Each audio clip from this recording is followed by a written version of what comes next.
உழைப்பதிலா உழைப்பை பெறுவதிலா இன்பம் உண்டாவதெங்கே சொல் என் தோழா உழைப்ப. இந்த பாடலை கேட்ட உடனே பட்டுக்கோட்டை கல்யாண சுந்தரமாக தான் இருக்கும் நீங்கள் நினச்சிங்கன்னா அதுவும் சந்தோஷம்தான்.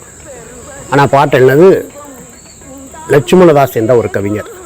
பொது உடைமை கருத்து அதிகம் இருந்தால் கூட மிக அருமையான வரிகள் கொண்ட இனிய பாடல். கல்லாத பேரை எல்லாம் கல்வி பயில செய்து காண்பதில் தான் இன்பம் என் தோழா. சரி, இப்படி பாடல் தான் அவர் எழுதியிருப்பாரோ நீங்கள் நினச்சா அதுவும் தவறு தான். அருமையான ஒரு காதல் பாடல்.